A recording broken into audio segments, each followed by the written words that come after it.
Muito boa tarde, senhores acadêmicos, senhoras e senhores, amigos que nos acompanham de casa. É com muita alegria que eu dou início a um novo ciclo de conferências aqui, agora desse mês de julho, e é duplamente novo, por ser um novo mês com um novo assunto, mas também por ser a primeira vez o batismo de fogo do acadêmico Antônio Cícero, que é a primeira vez que coordena um ciclo aqui. Ele já fez conferências, mas esta é a primeira vez em que ele se encarrega de todo o ciclo, um tema que ele escolheu, convidados dele, escolhidos também, de um tema muito interessante, que é poesia e filosofia, convidados também muito interessantes e variados, estamos todos esperando com expectativa e damos as boas-vindas a essa nova função dele também. Antônio Cícero é escritor, poeta, filósofo, autor de livros de poemas, vários deles premiados, como Guardar, que ganhou o Prêmio Nestlé de Literatura, e Mais a Cidade e os Livros, Porventura, que foi premiado aqui na Academia Brasileira de Letras, ganhou o Prêmio de Poesia, já ganhou um Prêmio Jabuti de Poesia, também com esse mesmo livro, foi finalista do Prêmio Telecom de Literatura e autor de ensaios filosóficos, como O Mundo Desde o Fim, Finalidade Sem Fim, que foi finalista do Jabuti, e Poesia e Filosofia. Então, ninguém mais indicado do que ele para coordenar um ciclo desse tipo que junta poesia e filosofia, duas áreas em que ele se movimenta muito bem. O ciclo, então, Poesia e Filosofia, coordenado por ele, começa hoje tendo como conferencista Alberto Pucheu, com uma conferência com o título Espantografias entre Poesia e Filosofia. E eu passo a palavra a Antônio Cícero para fazer a apresentação do conferencista. Obrigado. Boa noite. Está ligado? Aqui está. Senhoras e senhores acadêmicos, amigos da academia que nos prestigiam com sua presença e amigos da academia que acompanham pela internet, boa tarde. Eu agradeço à acadêmica Ana Maria Machado pelas palavras gentis e por me ter convidado para conceber e organizar esse ciclo de conferências aqui na ABL. Eu, tendo aceito seu convite, concebi e organizei o ciclo que hoje se inicia, tendo escolhido como tema a relação entre poesia e filosofia. Trata-se de um assunto que tem sido discutido desde a antiguidade. Ninguém ignora, por exemplo, que na República Platão baniu a poesia da polis ideal concebida pela sua filosofia. No mesmo livro, ele já falava da velha querela entre filosofia e poesia. De fato, o filósofo Xenófanes de Colophon, por exemplo, que viveu no século VI a.C., atacou os poetas Homero e Hesíodo por serem, segundo ele, né, por serem apenas entretenimento, o que nós chamaríamos hoje de entretenimento. Agora, de todo modo, o fato é que foi na modernidade, e eu creio que só na modernidade, que voltou com muita força a pretensão de poetas serem também filósofos. Assim, os poetas românticos alemães, como Novalis, Schlegel e Hölderlin, no começo do século XIX, pretendiam ser não apenas poetas, mas também filósofos. Segundo eles, a poesia e a filosofia se fundiam. E não foram poucos os filósofos que, depois disso, de Nietzsche até Agamben, passando por Heidegger, de certa maneira, que não chegou a fundir as duas coisas, mas se interessava imensamente por poesia, né? Depois disso, houve muito o questionamento da separação entre poesia e filosofia, né? Até alguns pensadores e poetas brasileiros também. Bom, de qualquer maneira,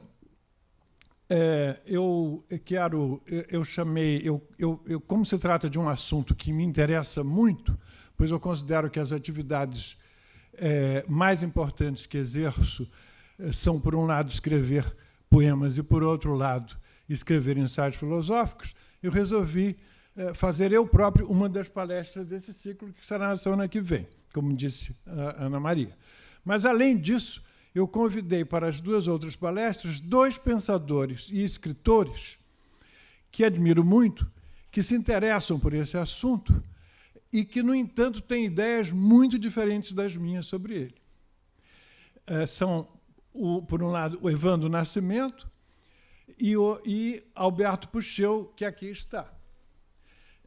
O Pucheu é poeta, ensaísta, professor de teoria, é um admirável poeta, aliás, eu quero dizer, excelente ensaísta, professor de teoria literária da Faculdade de Letras da Universidade Federal do Rio de Janeiro, cientista do nosso estado pela FAPERJ, pesquisador do CNPq.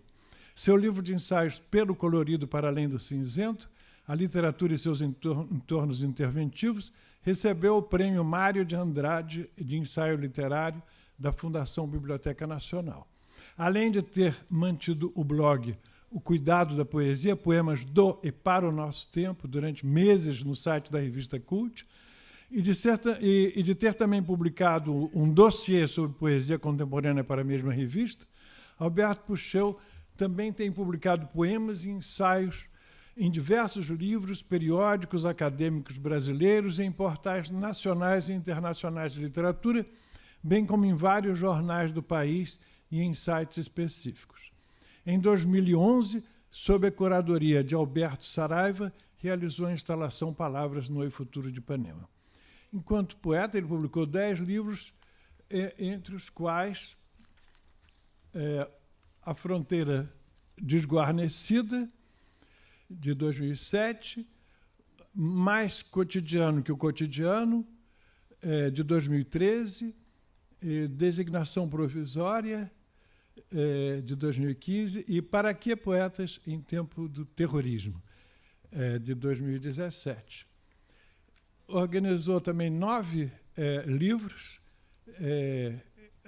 entre os quais Linhas de Fuga, livros, Poesia, Modernidade e Contemporaneidade, Poesia e Filosofia,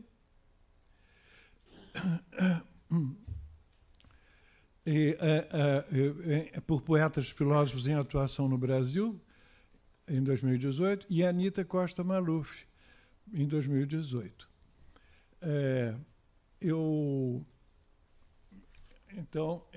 Bom, há várias outras coisas, mas eu ficaria aqui muito tempo falando se fosse dar o currículo inteiro do Alberto, de modo que acho melhor passar a palavra para ele.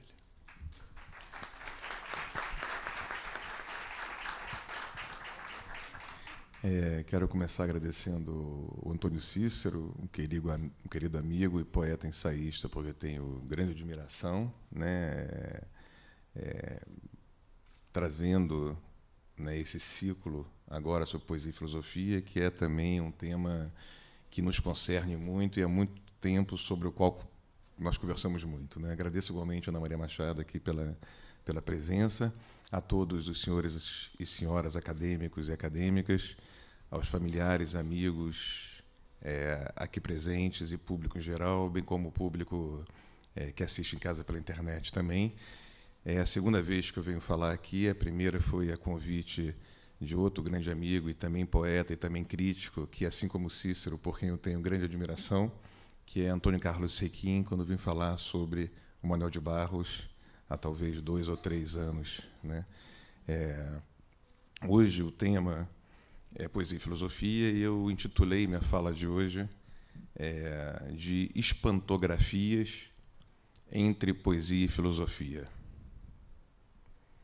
Quando, no Teeteto, em busca de pensar em o saber que reside nas palavras, a personagem homônima ao diálogo, Teeteto, e Sócrates conversam a respeito do conhecimento ou da sabedoria, a primeira definição dada pelo jovem defende o vínculo entre conhecimento e sensação ou percepção. Depois de Sócrates dizer que tal definição se dá a partir do pensamento de Protágoras e de questioná-la longamente, Teeteto finalmente afirma que isso que está sendo pensado pelo filósofo, por Sócrates, lhe causa espanto e que, quando ele olha para essas coisas que estão sendo pensadas, elas lhe provocam vertigem. Essas duas palavras, espanto e vertigem. Na passagem 175d do mesmo diálogo, Sócrates fala, mais uma vez, da vertigem, sentida por quem se lança a responder às perguntas filosóficas, ficando suspenso no abismo da aporia.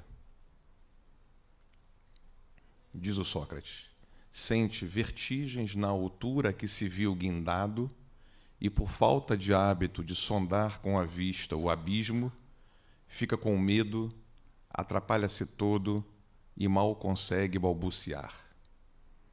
Na República, mais uma vez, a relação é estabelecida.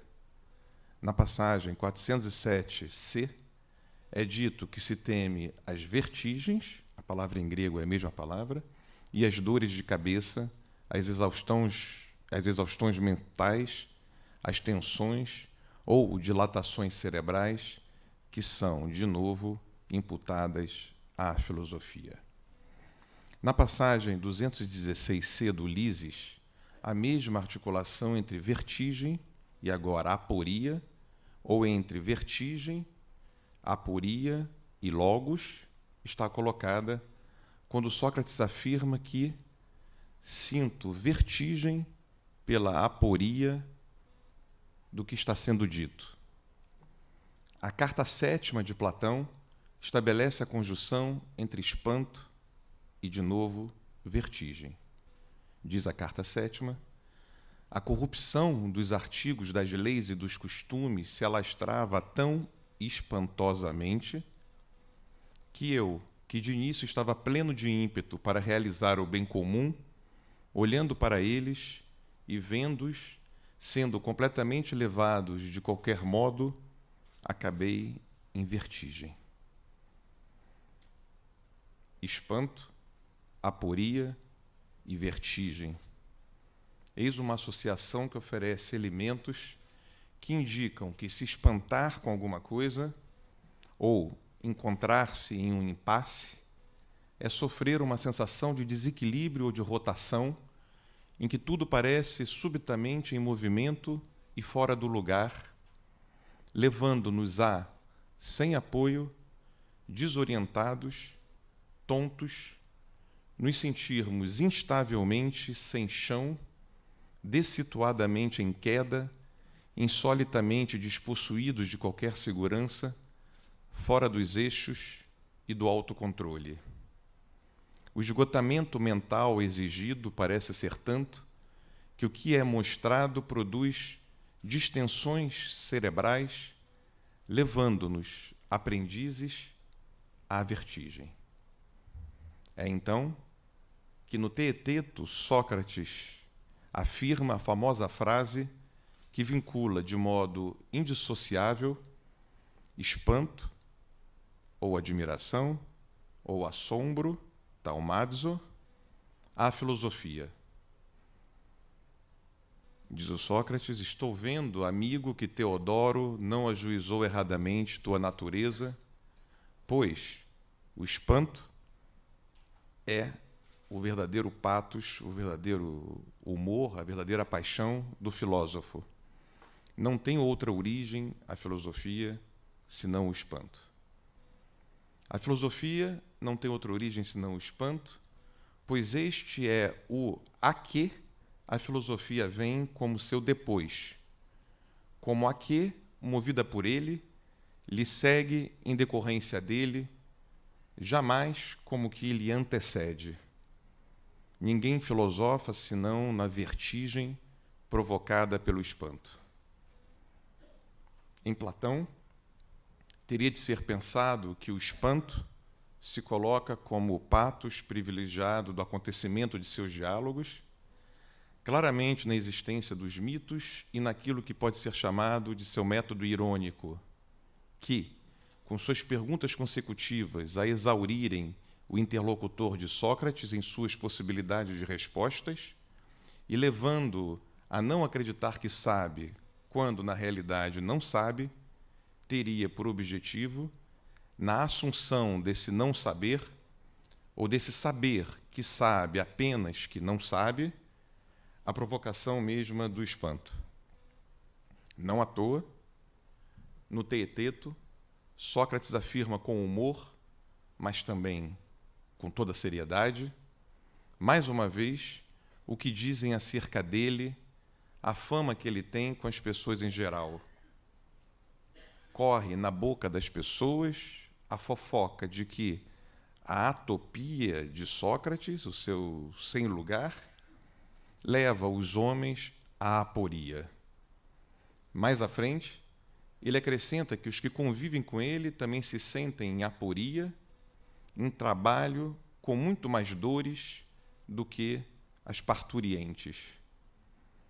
O fato de atopia e aporia serem termos cujos usos e sentidos possam ser intercambiáveis, enquanto o que há para ser transmitido no modo de pensamento do Sócrates platônico pode ser lido em diversos diálogos.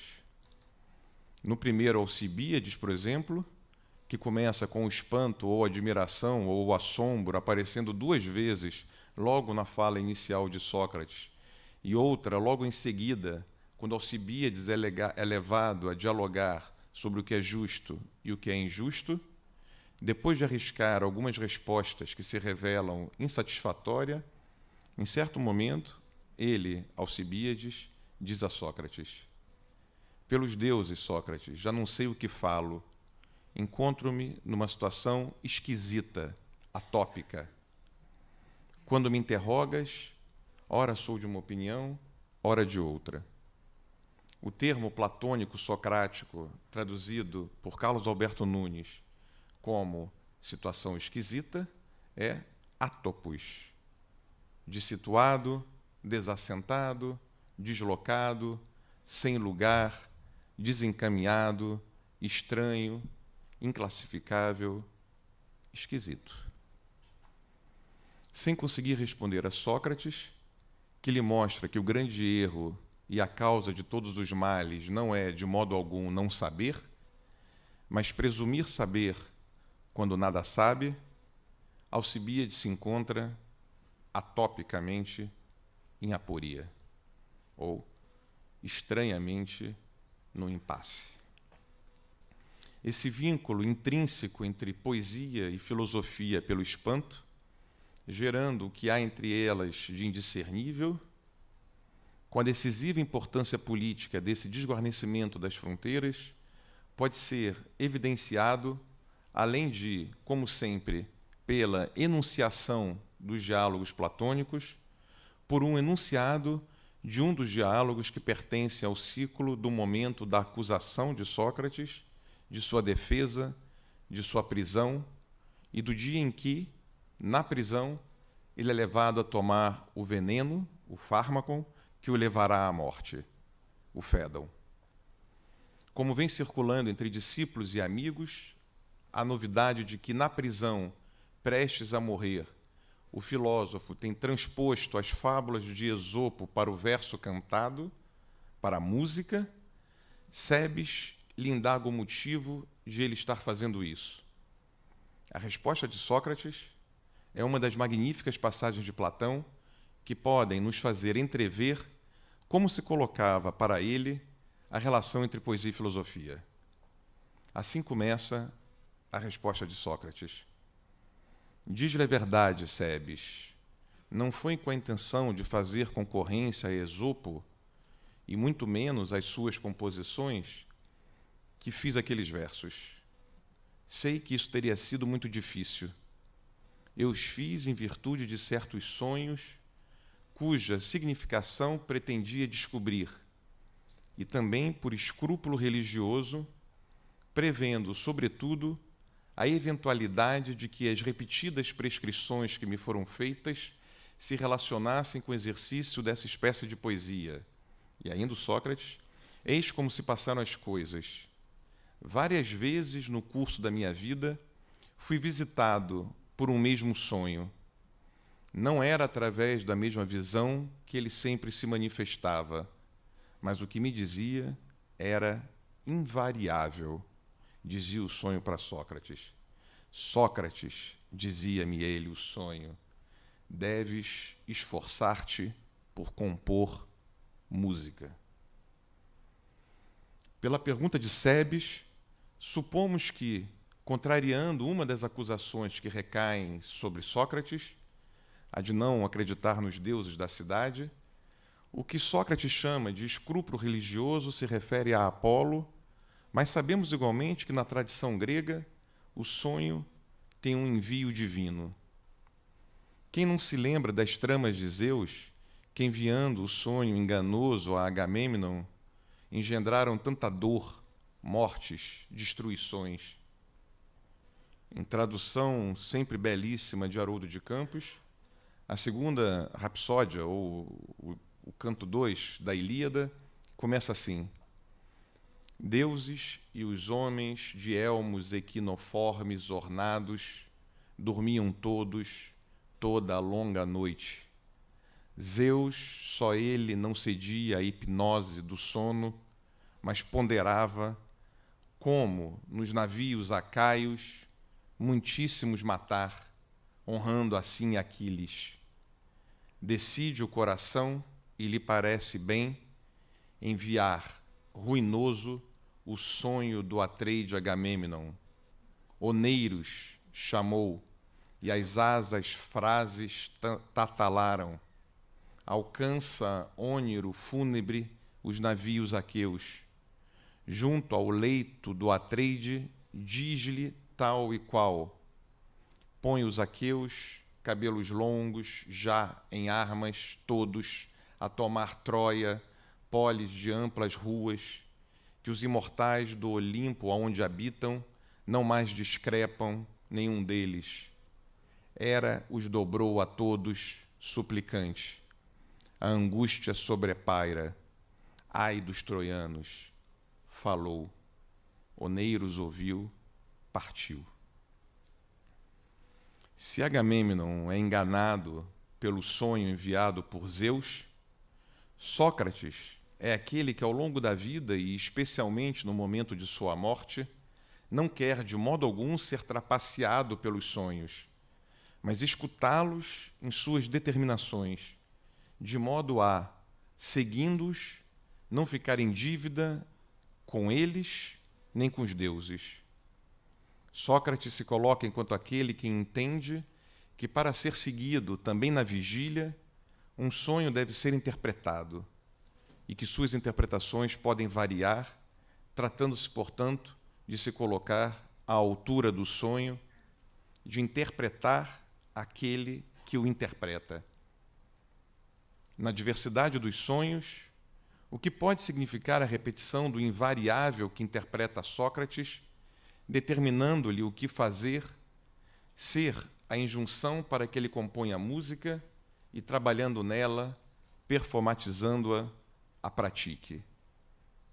Em certo momento da República, Sócrates afirma: o que queríamos constatar é que há em cada um de nós, mesmo nos que parecem totalmente regrados, uma espécie de desejos terríveis, selvagens, irrefreáveis, e que é posto em evidência pelos sonhos. Nesse Platão avant la lettre freudiano, será a poesia fruto desses desejos terríveis, irrefreáveis, selvagens, que, em sonho, voltam mesmo nos mais regrados e comedidos, como supostamente seriam os filósofos? Será a poesia o retorno em sonho do recalcado pelo filósofo? Será a poesia o que o inconsciente filosófico demandaria diante da razão? Precisará Sócrates de um psicanalista, mesmo que este seja o sonho cujo envio fora, de fato, por ele, analisando, recebido? Mostrando a interpretação que Sócrates dá aos sonhos, que invariavelmente lhe dizem: Sócrates, faça música, Sócrates, faça poesia, e trabalhando nela, performatizando-a, a pratique, a continuação da passagem retira Sócrates, o filósofo, do suposto lugar de analisando, inserindo o claro, se fosse o caso, na posição de analista e não na de analisando. O que faz Sócrates lidar com o sonho de uma maneira inesperada, dando-lhe grande força interpretativa e passando de uma possível posição de analisando do sonho a de analista, está em ele dizer: palavra, sempre entendi que o sonho me exortava e me incitava a fazer o que justamente fiz em minha vida passada.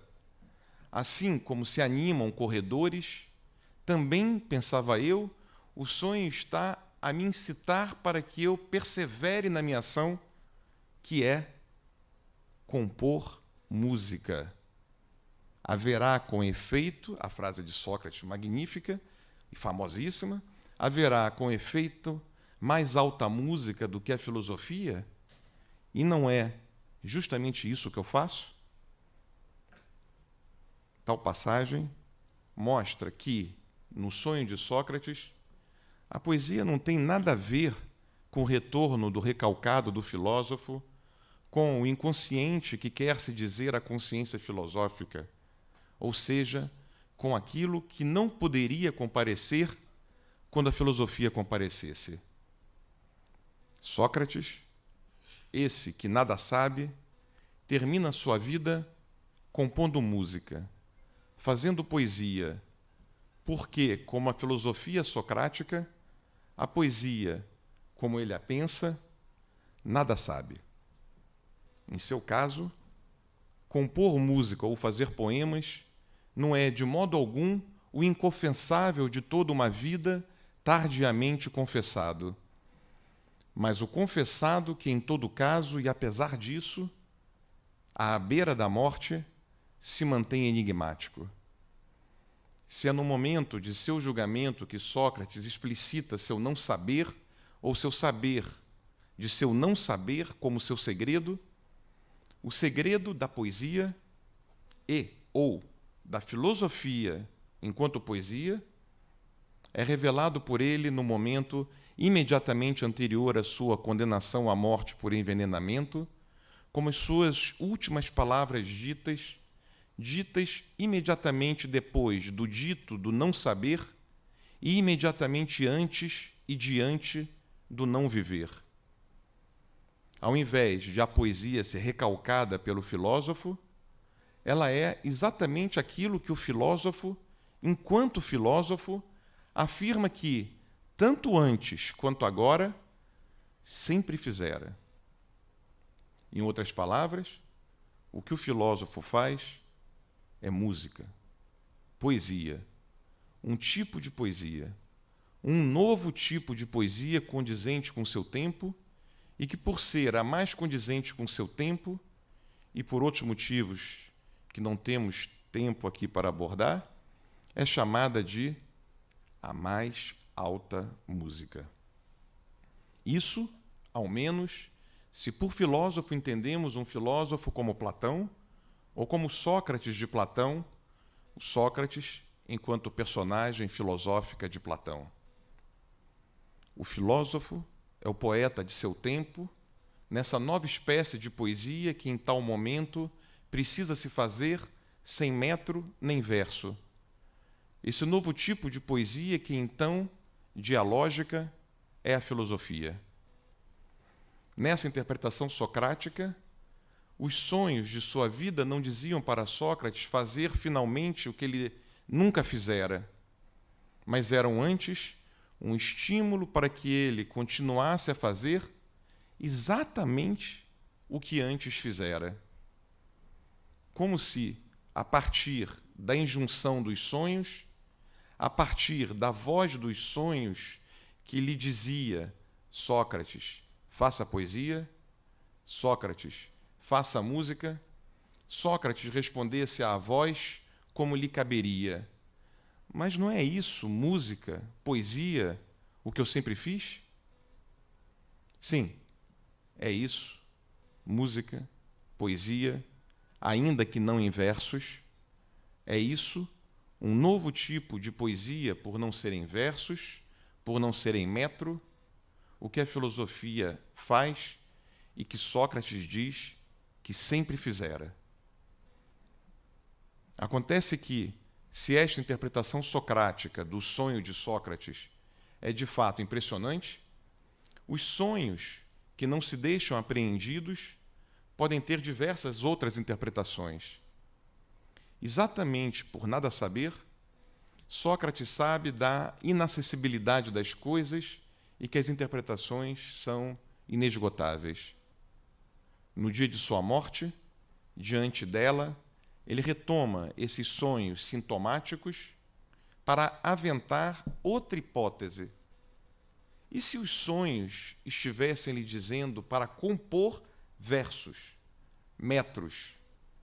E se os sonhos estivessem lhe dizendo para compor essa espécie, estou citando Sócrates, essa espécie comum de composição musical, e não aquela nova espécie diferenciada, estranha, esquisita, pela qual ele será em poucas horas executado. Por esse motivo, por não querer morrer sem obedecer os sonhos e os deuses, ele resolve, em seus últimos dias, compor versos, com a ajuda de Apolo e Esopo, reconhecendo sua ausência de grandeza, a ausência de grandeza dele, Sócrates, nessa espécie comum de composição musical. As palavras que complementam a passagem são, diz o Sócrates, mas sucede agora que a festa do Deus está retardando a minha morte, o que é preciso, então, pensei, no caso de que o sonho me tenha prescrito essa espécie comum de composição musical, é que eu não o desobedeça, é que eu componha versos. E, de fato, é muito mais seguro não me ir antes de ter satisfeito esse escrúpulo religioso com a composição de tais poemas, não desaparecer antes de haver prestado obediência ao sonho. E por isso minha primeira composição foi dedicada ao Deus em cuja honra estava sendo realizado o sacrifício.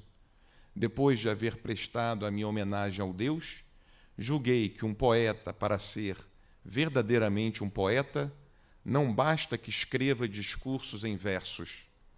É mister que seja capaz de inventar mitos. Não me sentindo capaz de invenção, tomei por matéria de meus versos, na ordem que me vinham ocorrendo à lembrança, as fábulas ao meu alcance, as de Esopo que eu sabia de cor. Assim, pois, está, Sebes, o que deves dizer a Eveno. Transmite-lhe também a minha saudação e, além disso, o conselho, se de fato ele é sábio, de seguir as minhas pegadas o mais depressa que puder. Quanto a mim, parece que me vou agora mesmo, uma vez que os atenienses me ordenam.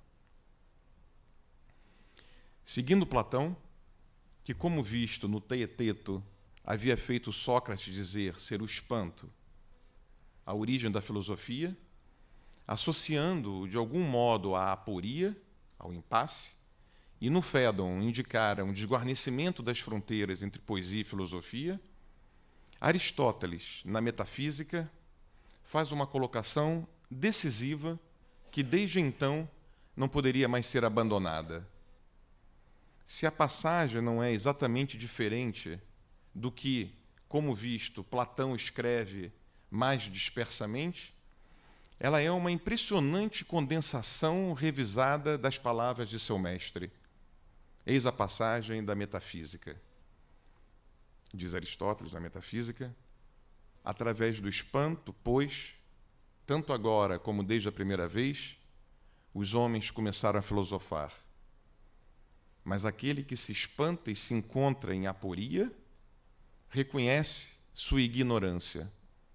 Por conseguinte, o Filômito, esse amigo dos mitos, o poeta, é, de certo modo, filósofo, de certo modo, filósofo, pois o mito é composto do espantoso e com ele concorda e nele repousa.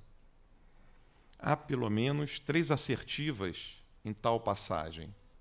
A primeira, a de que, para haver filosofia, tem de haver espanto, pois é através dele que, desde sua origem até sempre que ela existir, a cada vez, inevitavelmente, a filosofia se faz. Ou seja, Aristóteles está dizendo que também agora, em 2018, se houver filosofia, terá de haver espanto.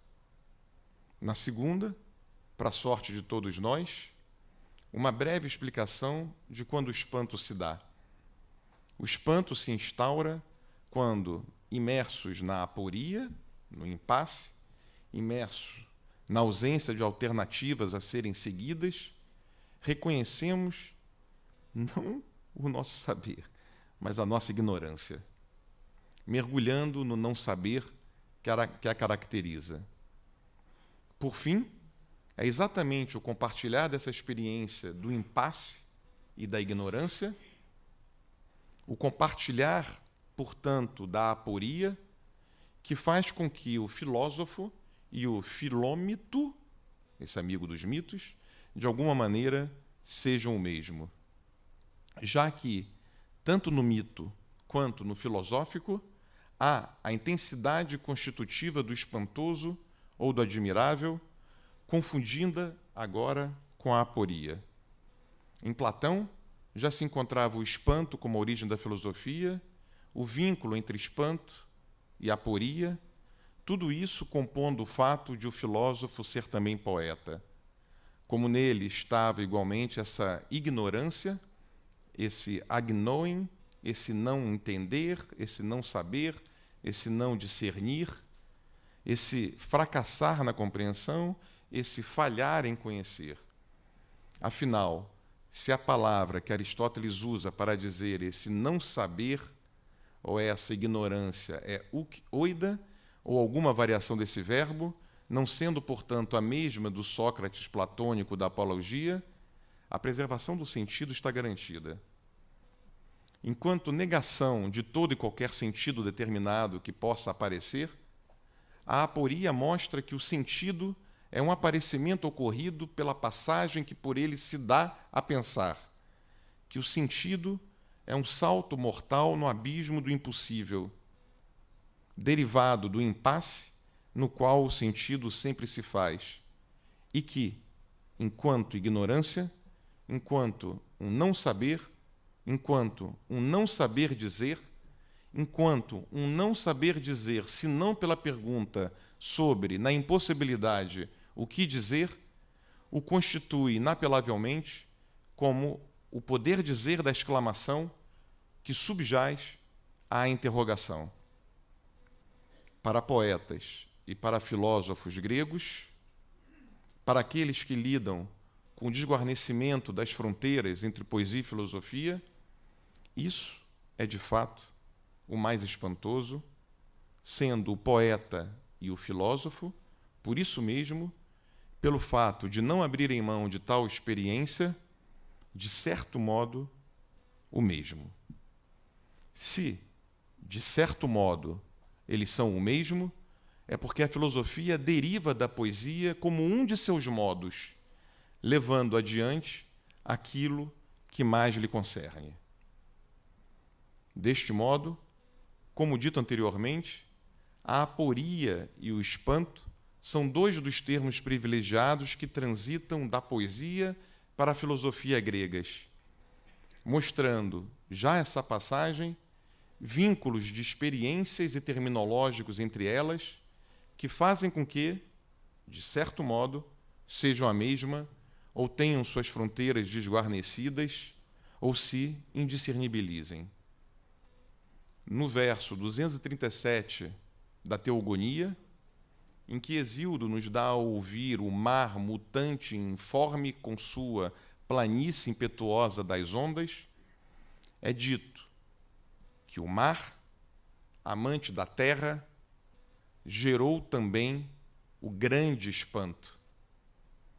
filho do mar e da terra, tálmanta, espanto, se coloca desde seu nascimento como um Deus litorâneo, um Deus por excelência do entrelugar, do choque impetuoso do mar ao qual nos lançamos, contra a nossa morada terra, a acolher as águas que sobre ela vêm, misturando-se a ela, deslizando e penetrando em suas areias, transformando com o impacto suas rochas, que por sua vez, por sua resistência, fazem a água entrar em novos movimentos informes. Sendo tálmata um deus do entre, a tradição grega pegou suas derivações tanto para a poesia quanto para a filosofia, derivações não mais necessariamente divinas, mas poético-conceituais, para estabelecê-las também enquanto o entre poesia e filosofia, enquanto o intermediário entre elas, enquanto que faz com que o filósofo e o poeta, de certo modo, sejam o mesmo. Em algum momento do século VII a.C., portanto, antes de Platão e antes de Aristóteles, a partir do tema de um eclipse total do Sol, surge o que é, para mim, um dos mais belos fragmentos poéticos que conheço, de Arquíloco, que trago hoje na tradução de Paula da Cunha Corrêa. Das coisas, nada é inesperável, nem pode se jurar impossível ou admirável, poderia ser ou espantável, né? É o Talma que está aqui, o Talmadzen que está aqui. Das coisas, nada é inesperável, nem se pode jurar impossível ou admirável, uma vez que Zeus, pai dos Olímpios, do meio-dia fez noite, ocultando o brilho do sol luzente, e lúgubre temor sobreveio aos mortais. Desde então, tudo é crível e pode ser esperado pelos homens. Nenhum de vós deve se admirar do que vê, nem se com golfinhos as feras trocarem o pasto marinho, e para essas as sonantes ondas do mar forma mais caras, e para aqueles o monte relvoso. Que esse poema fala do espantoso, do assombroso ou do admirável, isso se mostra textualmente. Por duas vezes, tanto no segundo quanto no sexto versos, tal palavra, taumadzion, taumadzeto, aparece. Em ambos os casos, ela surge, entretanto, no negativo, querendo sinalizar que, a partir de um acontecimento totalmente imprevisível, a partir de uma desmedida da natureza, da physis, nada mais é espantoso, que ninguém mais se assombre depois de tal acontecimento. Antes de ser, portanto, um poema do espanto, seria ele, então, um poema da negação do espanto? Muito pelo contrário. Ele é um poema, por excelência, do assombro, do estarrecimento, do arrebatamento secreto do organizado da natureza e da vida diária. Sinalizando a proximidade entre os termos, em sua primeira aparição, o espanto vem como um patos que se relaciona com o inesperado e com o impossível. Mais abaixo, ele se relacionará ao incrível. Ao se dar um acontecimento no âmbito do radicalmente inesperável, impossível ou incrível, ao se dar a possibilidade do inesperável, do impossível ou do incrível, quando o incrível se torna crível e o impossível possível, dá-se o espanto. O fragmento do poema é evidente. Ele diz respeito a uma mutação súbita que leva o que está na ordem dos dias, a sequência do que se sucede, a uma desordem inantecipável, inacessível, inapropriável, a um acontecimento que, vindo no lugar de trazer a possibilidade de seu conhecimento ou de seu reconhecimento, no lugar de trazer uma movimentação que vai do ignorar ao conhecer, traz antes o inverso, o que coloca o previamente conhecido no âmbito de um não saber, não se dando absolutamente ao conhecimento ou passando-se por fora das oscilações entre conhecer e desconhecer. Passando por fora do conhecimento, poderia dizer que o poema acontece, então, quando, naquilo que está habitualmente disponível ao dizer na linguagem, irrompe, pelo contrário e às avessas, uma intensidade não disponível, alógica, que a princípio impede o dizer, desarticulando, sendo, de dentro desse impedimento, de dentro dessa impossibilidade, de dentro dessa desarticulação, que o poeta canta, fala, escreve, levando-o a uma improvisação constitutiva da poesia desde seu começo. Encontrando-se na tragédia, na épica e na lírica, tal dimensão alógica do logos se confunde com o que os gregos chamam de espanto, de assombro, de admiração. Na poética, em tradução de Eudoro de Souza, Aristóteles afirma repetidamente coisas como: o que é possível é crível, é plausível na tradução dele. O que é possível é plausível. Ora, enquanto as coisas não acontecem, não estamos dispostos a crer que elas sejam possíveis. Parece-me que seria melhor traduzir pitanon diretamente por crível, até para manter o jogo entre tal termo e pisteumen, que aparece na sequência, ficando então: o que é possível é crível. Ora, enquanto as coisas não acontecem, não estamos dispostos a crer que elas sejam possíveis. O que Aristóteles parece estar dizendo é que, se habitualmente, de modo geral, o que é crível é exclusivamente o que se manifesta e expõe-se de antemão para nós como possível, a poesia pode lidar com coisas que não se manifestam nem se expõem de antemão para nós como possíveis, e, nesses casos, tem-se dificuldades em aceitá-las enquanto críveis. A poesia lida privilegiadamente com o de antemão impossível, com o impossível possível de nela acontecer, ou com uma possibilidade impossível que ela torna crível. Nesse sentido, tanto o eclipse do poema de Arquíloco quanto suas consequências, golfinhos no pasto e feras no mar, seriam antes impossíveis a ganharem credibilidade no poema, imitando um movimento inesperado, impossível e assombroso da natureza, criando, ou pouco importa, recriando-o de maneira verossímil, encenando, ou pouco importa, reencenando, o poema dá credibilidade a tal desmedida. Isso está explicitamente dito em outra passagem da Poética de Aristóteles. Recito a passagem, de novo, primeiramente em tradução de Eudoro de Souza. De preferir as coisas possíveis, mas incríveis, são as impossíveis, mas críveis.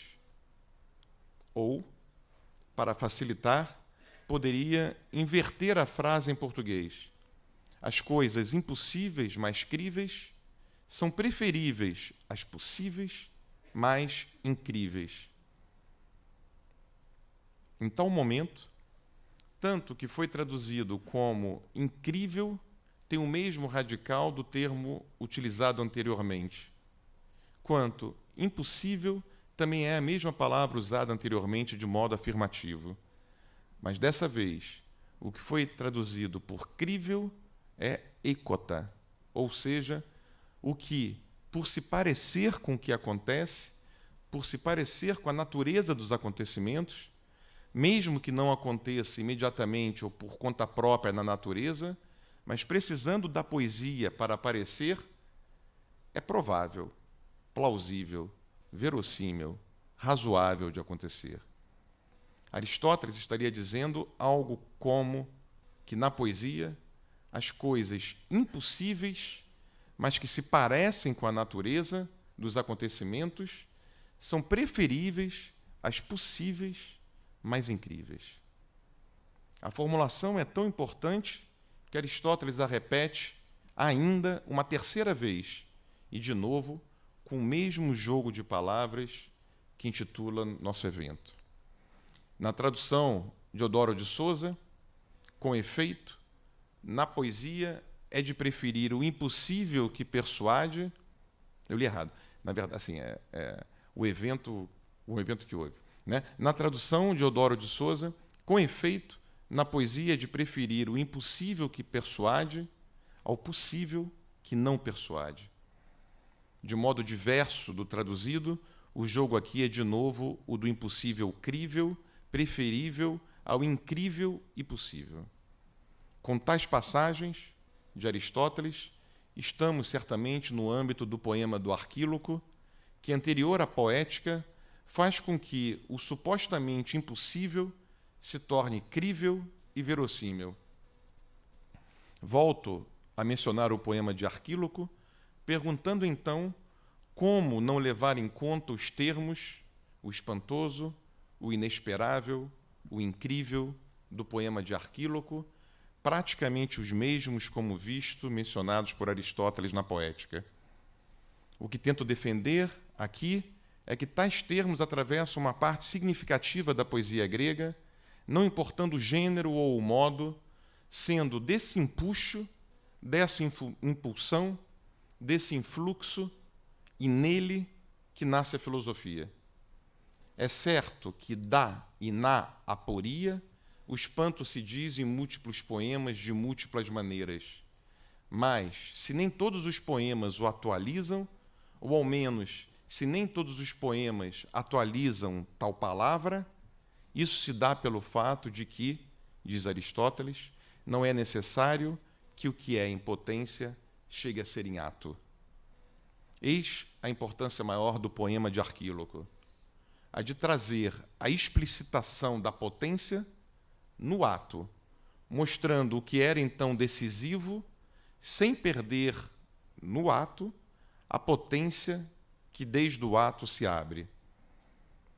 Do mesmo modo que poderia dizer que tais versos, ou canção, ou poema, são anacronicamente, pois anteriores ao que passou a se chamar de filosofia, de certo modo filosóficos, poderia igualmente dizer que a filosofia é, por isso, de certo modo, poética.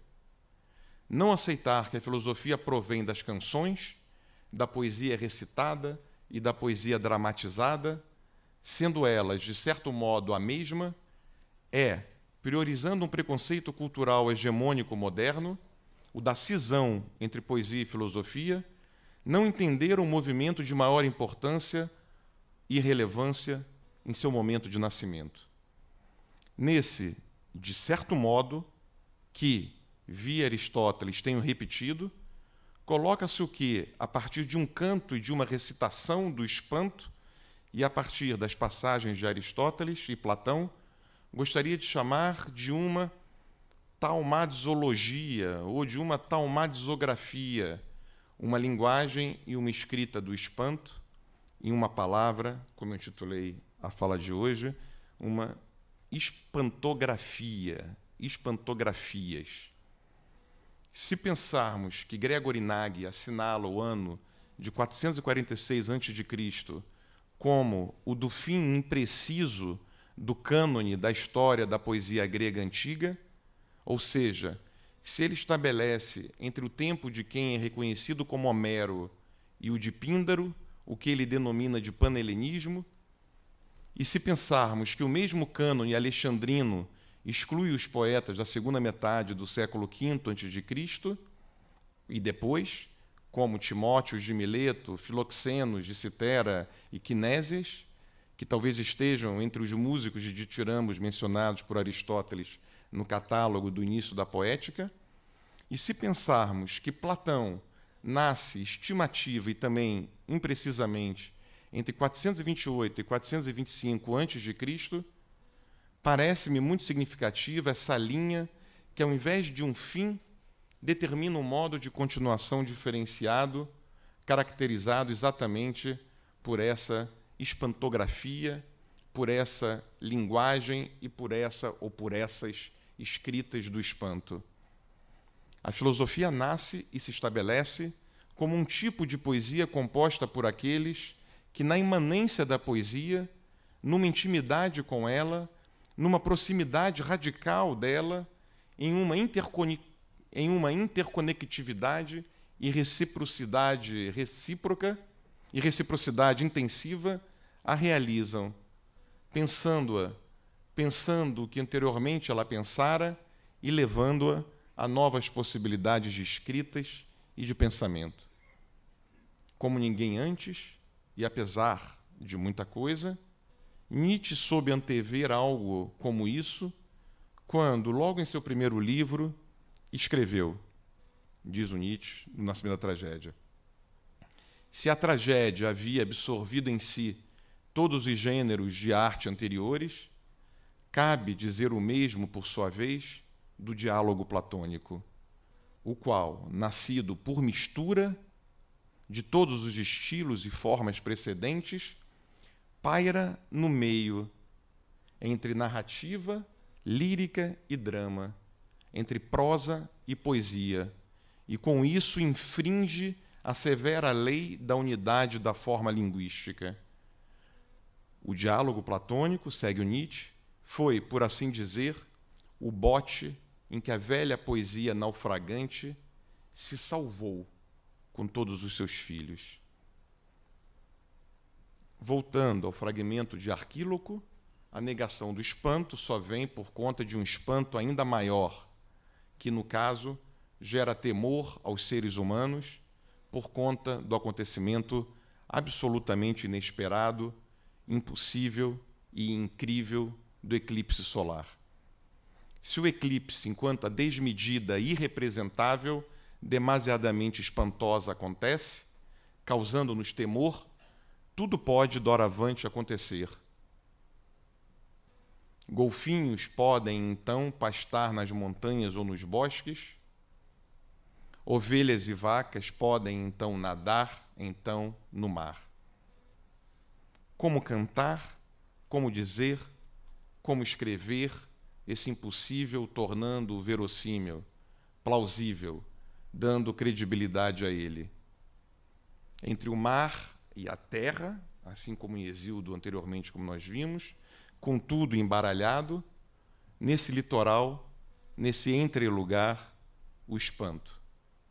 Se na poética Aristóteles escreveu que se deve preferir as coisas impossíveis mais críveis às possíveis mais incríveis, ou um impossível crível a um possível incrível, ou que se deve preferir o impossível verossímil ao possível inverossímil, o poema de Arquíloco nos faz lidar, paradoxalmente, com o espanto do impossível a transformar o possível, do inesperável a transformar o esperável, do incrível a transformar o crível, da desmedida a transformar a medida, fazendo com que o espanto abra completamente a percepção da potência do que poderia acontecer no âmbito mesmo do acontecendo, dizendo assim no poema o acontecimento enquanto pura potencialidade. Diferente do que ocorrerá em Heráclito, que diz que o sol não ultrapassará as medidas, se o fizer as erinhas, ajudantes da justiça o encontrarão. No poema de Arquíloco, o sol ultrapassa as medidas, e nenhuma das auxiliares da justiça, nenhuma de suas aliadas, nenhuma das erinhas irá pegá-lo. Tal experiência que lemos nesse magnífico poema de Arquíloco está por todos os lados na poesia grega, constituindo-a e se dando para nós, ainda hoje, como um de seus traços mais decisivos. Na Ode Olímpica 1, logo depois de dizer, na tradução de Glória Braga, Onélia e Shirley Peçanha, que muitas são certamente as maravilhas, os espantos, é essa a palavra, tálmata, né? Há a menção desses múltiplos espantos ou assombros, ou admirações, ou estarrecimentos que se oferecem por todos os lados. Píndaro acrescenta que a graça, caris, que com as musas e Apolo entusiasma os poetas, fazendo vida britar e florescer no canto, diz o Píndaro, consegue, muitas vezes, tornar crível o incrível. Com isso, ele mostra o dom de vivificação do canto em seu espanto diante do que assombra, enquanto dar credibilidade ao incrível enquanto incrível. Não à toa, na Pítica 10, nos versos 49 e 50, o vínculo entre espanto e incrível é factualmente explicitado. Na tradução de Antônio Castro Caeiro, em português, diz o Píndaro: espanto-me sempre que os deuses atuam, pois nada parece ser incrível, pois nada parece ser inacreditável.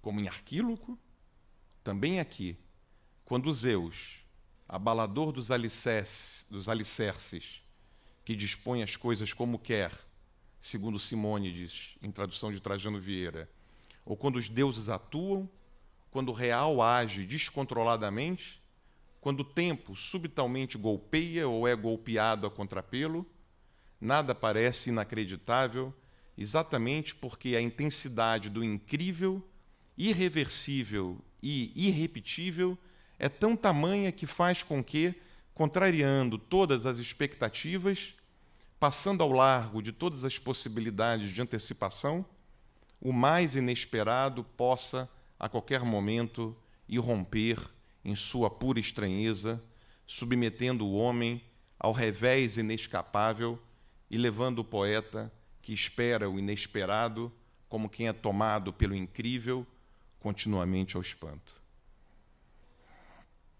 Se, como Lacan, entendemos que os deuses, isso é bem claro, diz o Lacan, pertencem ao real, que os deuses são um modo de revelação do real, e se entendemos o real enquanto a espantosa potência de emergência do impossível, do incrível ou do inesperável impositivos, vale lembrar, igualmente, da definição que, em busca do real perdido, Alain Badiou dá do poema.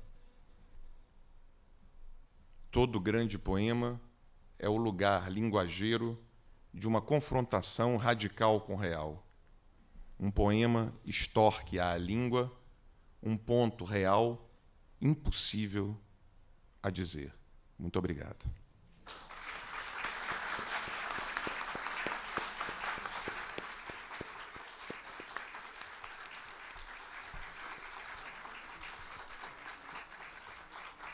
Muito obrigado. Muito obrigada por parte de todos nós, desta plateia atenta e da academia, a Alberto Pucheu por nos trazer essas reflexões e essas palavras tão fortes de Homero, de Sócrates via Platão, de Hesíodo, de Arquíloco, que raramente nós temos a oportunidade de ouvir hoje em dia. E passo agora a palavra a Antônio Cícero para fazer os comentários. Obrigado. Eu também, na verdade, quero agradecer pela palestra, tão bela quanto erudita, e dizer que desde que você me falou o título da sua conferência, com a palavra, o neologismo, espantografia, eu me lembrei muito de Ferreira Goulart, que dizia que a poesia dele surgia sempre do espanto, né? E me lembrei também de uma última coisa, vou dizer a última coisa que eu vou falar, que é um trecho pequeno do discurso de agradecimento que a Wisława Szymborska fez quando recebeu o Prêmio Nobel. E ela diz assim: Seja o que for que pensemos deste mundo, ele é espantoso. Mas espantoso é um epíteto que esconde uma armadilha lógica. Afinal, nós nos espantamos por coisas que desviam de alguma norma universalmente reconhecida, de alguma obviedade com a qual nos acostumamos. Acontece que o poeta sabe que não existe esse mundo óbvio. Nosso espanto existe per se e não se baseia em comparação com coisa alguma. É verdade que na fala cotidiana, quando não paramos para examinar cada palavra, usamos frases como o mundo normal, a vida cotidiana, o curso normal de eventos. Mas, na linguagem da poesia, em que cada palavra tem seu peso, nada é comum ao normal. Nem uma pedra, nem uma nuvem, nem um único dia, nem uma única noite. E, sobretudo, nem uma única existência, nem a existência de qualquer um neste mundo. Então, dizendo isso, eu agradeço mais uma vez. E eu tenho que anunciar a próxima conferência do ciclo, que será no dia 12, a quinta-feira, dia 12, a poesia, que será pronunciada por mim mesmo, a poesia e a filosofia no mundo contemporâneo. Muito obrigado. Muito obrigada, então, está encerrada a sessão.